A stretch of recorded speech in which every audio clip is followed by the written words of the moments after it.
to another head-to-head, our first for 2016, and welcome Keith Sutherland. Happy New Year to you, Dennis, and our viewers, of course. And what a year it promises to be, Keith. We have a federal elections coming up later in the year, and of course we've got Bendigo council elections, but it's been pretty quiet on the council front, as you'd expect over the past 4 weeks or something. Yeah, not much happening, I guess. Not any excitement at all around town. A couple of things have happened, but nothing to write home about. But the only thing I sort of take, not exception to, but you suggested that the election's going to be later in the year. My prediction will be April this year. That early, really? Yeah, and the logic behind this is that they won't want to go to a budget in May, because that's when it's due, because there's too many ills in the horizon. The budget, they've mucked it up. We're going further and further into debt, but they've also cleaned out the rubbish, as we've seen over Christmas, just prior to Christmas, announcing the Jamie Briggs and Brough and all these other things. And of course now we've got Dutton on the horizon as well. So there's a lot of things going on. And if you're right though, Keith, and if Turnbull does pull the trigger early for an election, obviously to try and take advantage of Shorten's lower popularity in the polls, I guess, it doesn't allow Labor sufficient time, I wouldn't have thought, to draft Johnny Setka into the top job as they did with Hawke years ago. So that's likely. Do you think Shorten will be the man to take Labor to that election? Well, I'm pretty sure that he will, but John Setka certainly won't be there, unlike Bob Hawke. He's got a few problems of his own at this point in time, as we know. Yeah, I reckon that old Christmas pudding will be still playing up in the old guts after what's happened there. I think so, and Dyson Hayden's outcome with the Royal Commission. But going back to the Shorten issue, that there's probably only Jason Clare or Mark Butler are the two obvious people. Tanya Plibersek, who I think is very capable, probably won't get it. But Mark Dreyfus seems very capable too. Mark Dreyfus, but he doesn't have the support because you're in the faction. Yeah. He'll be in the right or left faction of the Labor Party, and he's probably a moderate and lovely guy, and he would be the one I would like to see mostly. You've skipped a big one there though, Keith, and I would have thought it's one that would come straight to mind for most people, Tanya Plibersek. Well, I did say Tanya. I like her very much, but I think that there's too many problems. Unfortunately, Australia won't have another female Prime Minister, because we all saw what happened to Julia Gillard, treated really badly in my opinion, but for the same token I think that they won't be game enough. But coming back to why Shorten will be the leader, which is unfortunate for the Labor Party, is because Rudd made it so difficult that the public, the party get to vote and the politicians get to vote. And it was only Albanese had more of the public vote, less of the politicians vote. And so it's a long drawn out affair. It's that factional thing and is the key. And it's all too difficult. So for that reason, Shorten will take him to the election and lose, because it's Bill Shorten. And Turnbull's he's on a high, and so that's the reason I think he'll go early, because they're too scared to face a budget, because all the promises that Tony Abbott made prior to the last election, along with Joe Hockey, we are further and further into debt, and for those reasons, that's why I think it's going to be April. Reassuring for a bloke like you though, Keith, to pick up the papers today, Thursday, and see some machinations there in reference to Barnaby Joyce having been setting himself for the Deputy Prime Ministership and leadership of the party there for some time. Is that likely to be a big factor going into a federal election for the Nationals? Well, I just hope that Tony wins a stands against Barnaby Joyce and beats him, because he doesn't deserve to be Deputy Prime Minister. He's all over the shop and coming out really in support of Dutton in the last few days.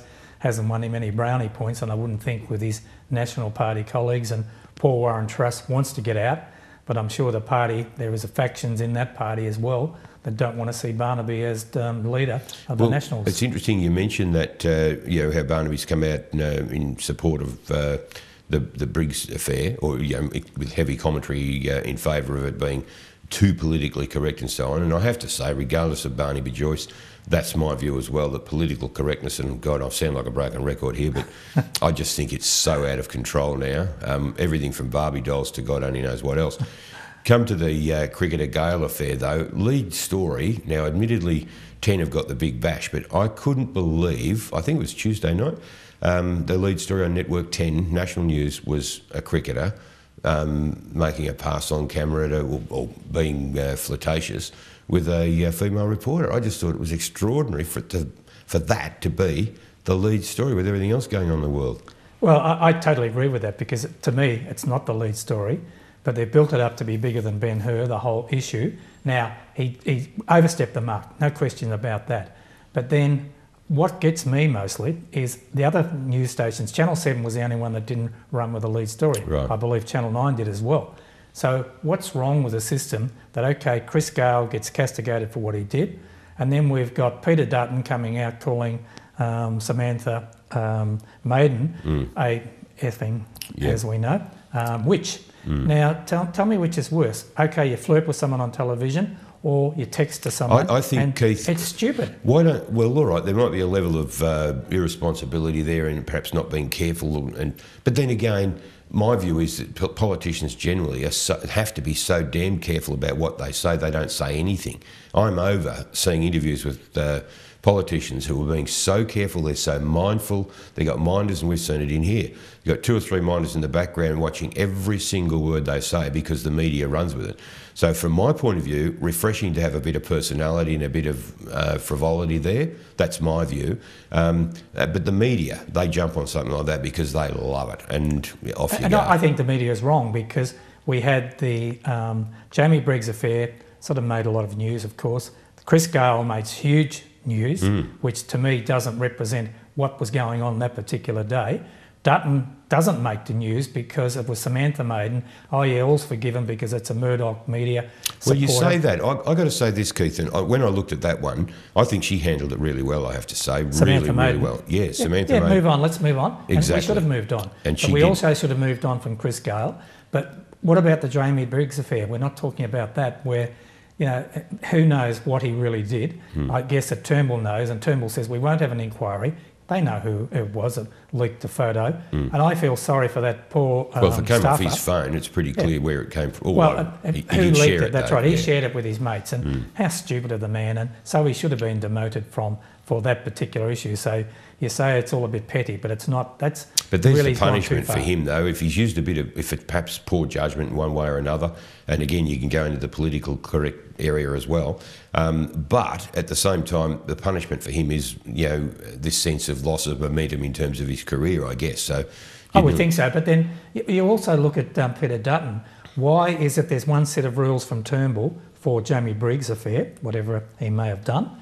Dutton has now got a career of doing the wrong thing. Talking about when the Pacific Islands, flooding and all this sort of stuff. What a joke. That's not a joke. I can tell you now, Keith, though, I've worked in media 35, nearly 40 years now. I've worked with a hell of a lot of journalists, male and female, and even guys like Chris Smith now, the shock jock in Sydney. Friend of yours, yeah. Well, he was. I worked with Chris when he first started out as a journo, so I've seen a lot of that. The one thing I've never really stepped back from is, you know, the way that language is thrown around in a newsroom. In the newsrooms I've been involved in anyway, and I'm telling you right now, Chris, what's his name, Gale, would blush if he heard a lot of what I've heard from female journos over the years. The language is, you know, it's what they do. They use language to convey a story and emotion and everything else. And I can tell you now, there are no, in my experience anyway, very, very few barriers there to that. So I just think a Stormont and Heat Cup. I noticed even Darren Hinch, and Darren's older than me. He must be older than me too then. Well, Darren's come out and said, and I quote, he said, "This is political correctness gone mad in terms of the Gale comments," and that's how I see it too. I think he overstepped the mark. Okay, it's not right. They've had their say. Let's move on. But the one that I come back to, my point I make, why is it that Turnbull has 2 sets of rules? Jamie Briggs falls on the chopping block. Dutton is still going. Dutton has a record of doing the wrong thing and saying the wrong thing. And doing a lot of right things as well. That's why he's still there. The wrong thing. And he's got Tony Abbott's support. So what's happening, the point I'm making about this is that Turnbull has 2 sets of standards. Jamie Briggs, as a Abbott supporter, he's gone. Dutton is still there and have made many mistakes along the way, but he's too scared, Turnbull is too scared to upset too many of Abbott's supporters because he needs their votes. He wants to stay PM at all costs. To me, Keith, it would show a total lack of judgment for a Prime Minister of Turnbull's standing to have demoted, as Penny Wong would have had him do, to have really dished out harsh discipline to Dutton over that. But it's not the one thing. There were several things. And that's what I was going to say. I think his comments in relation to the rising sea levels at the conference they attended, that was a lot worse. That was bad. This is nothing in comparison. So Turnbull's quite naturally done nothing about it. No, but the point is that he's made lots of mistakes. Why is it that Jamie Briggs has had to fall on the sword? Dutton doesn't have to, because Turnbull's got two sets of standards. He comes out the week before Christmas and said, violence towards women, all these other things, we've got to change our attitude. And then Dutton comes out over Christmas and says that about Samantha Maiden. Well, come on, you can't have one standard but 1 week and then you change it next week because you don't want to upset the apple cart. I think you've hit the nail on the head, though, earlier in your commentary, Keith, where you've indicated that Dutton, an Abbott supporter, but he's survived in a ministry that Turnbull would be very, very careful in terms of selecting who was going to be part of it after what happened with Abbott. But he's thrown Dutton an extra chance, an extra life, if you like, but then because he's done such a damn good job in his other Well, portfolio. I don't agree with that, but the other thing is he should never have promoted Mel Brough, knowing that this was always in the background. So he had to support him because he supported Turnbull. So it's all machinations, numbers, support, factions. They talk about Labor Party factions. We've got the same thing in the Liberal Party because Tony's going to stay on, no doubt, hoping like hell that Turnbull's going to fall at some stage, but they surely would never have your friend Abbott back. I'm reading between the lines here, Keith, and from the way you're speaking, I know you're saying about Abbott not coming back as well. I'm drawing an interpretation here, I guess, from the way you're speaking, that you would feel that if we could clone Donald Trump and introduce him to the Australian scene, all our problems would be solved. Would I be right? No, that's totally wrong.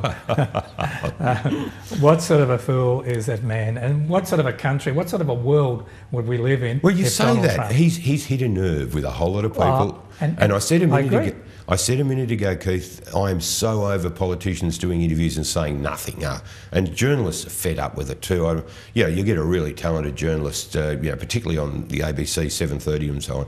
You get people who will really try and continually say, you haven't answered the question. Well, they know damn well when they ask the question, it's very highly unlikely they're going to get a straight answer.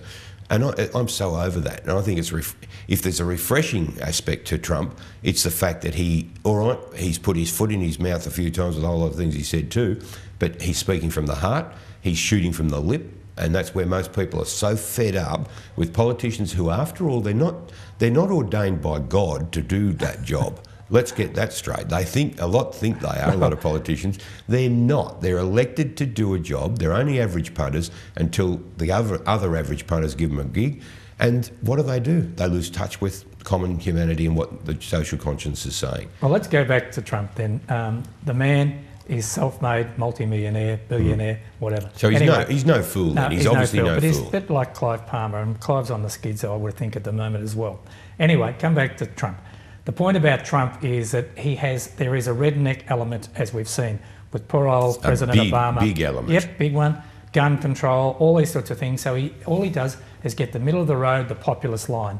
And he's appealing to those people. They love him, absolutely love him. He won't get the nomination. I don't know what they're going to do. Rubio, in my opinion, will probably get it. But and then he'll probably still run. So he splits the Republican vote. So then Hillary Clinton becomes president of the United States. The gun lobby thing could be the biggest sleeper in the whole thing, though, because... That's huge in America. Well, Hillary and I can't even think of her running mate. Sanders. Well, Sanders is a competition to her, but he won't get it. In the same party, though. But they've basically been forced into a position now because Trump's come out and said, right, hit the guns on the... stick with the guns, freedom and protect the Fifth Amendment. Yeah, well, he said that. They've had to come out and they've been forced into a position now where they're against the gun lobby, and that's going to make it really hard, I reckon, for Hillary, where she looked like she didn't have an easy run. Well, I think she'll still probably win it because if Trump's the opposition, surely the public will see through him. Even this last week when he's come out with his new TV campaign talking about refugees, he got it wrong. He had Morocco instead of Mexico, where the Mexicans are coming across the border. Well, they both start with M, though, and they're both Indian. You should get those facts right. And the fact that he's making Mexico put up a border between USA and Mexico, how the hell are they going to afford to pay it? That's not going to happen. So just stupid comments. It's just ridiculous. Let's get on. Let's get the primaries out of the way and get on to a proper full-blown election, not with Donald Trump, but with Hillary and probably Rubio as the other one, because Christie won't get it, and the other crazy right-wing Christian person, he's not going to get it either. So, yeah, Tough Well, times. either way, And we Keith, can't have him in this country, by the way. No. it's shaping up as a hell of a year. And if someone at the CSIRO come up with a cloning mechanism, or you've dealt with the Trump option, but it's going to be a hell of a year. So we look forward with interest to hopefully having a range of candidates here come through and talk to us in relation to local council, but also as the run up to the federal It's election. going to be a big year, and I'm looking forward to it, Dennis. Likewise, Keith. Thanks, Keith, for taking the time today, and thank you for joining us. And we'll look forward to catching you again next week.